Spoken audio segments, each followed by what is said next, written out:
Perkenalkan, nama saya Aulia Rahmadini.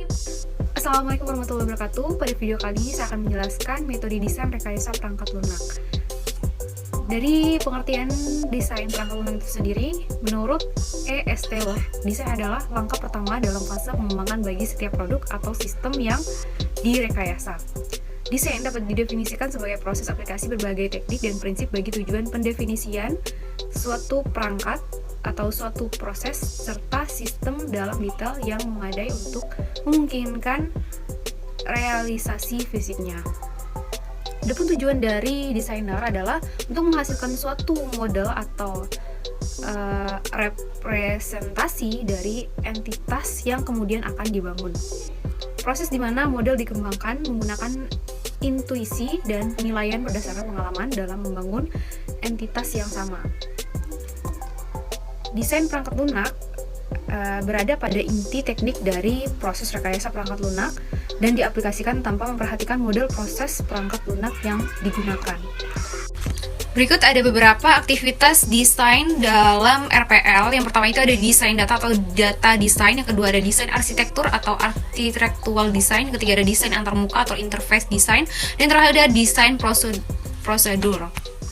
Desain data adalah aktivitas pertama dan terpenting dari 4 aktivitas desain yang dilakukan selama rekayasa perangkat lunak. Proses pemilihan struktur dalam menentukan desain yang paling efisien sesuai kebutuhan. Adapun tujuan dari desain tersebut yaitu untuk mendapatkan struktur data yang baik sehingga diperoleh program yang lebih modular dan mengurangi kompleksitas pengembangan software. Selanjutnya ada desain arsitektur, yaitu untuk mengembangkan struktur program modular dan mempresentasikan hubungan kontrol antar modul. Selanjutnya ada desain interface, yaitu memberikan suatu gambaran mengenai struktur program kepada perekayasaan perangkat lunak.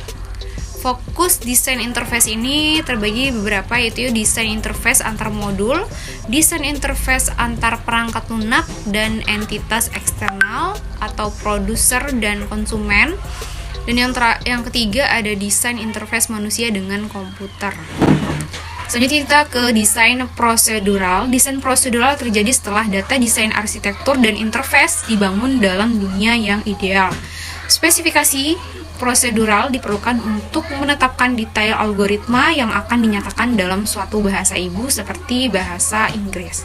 Desain prosedural harus menentukan detail desain prosedural tanpa ada ambiguitasi. Adapun ciri-ciri program yang baik atau terstruktur yaitu dapat dilaksanakan atau dijalankan dengan baik dan benar. Kedua, dijalankan secara efektif dan efisien dengan tidak banyak menggunakan sintak yang tidak perlu. Selanjutnya, mudah dibaca dan dipahami oleh orang lain maksud dan tujuan objek yang akan ditampilkan. Selanjutnya, mudah diperbaiki jika terjadi kesalahan. Biaya pengujian yang dibutuhkan rendah. Memiliki dokumentasi yang baik.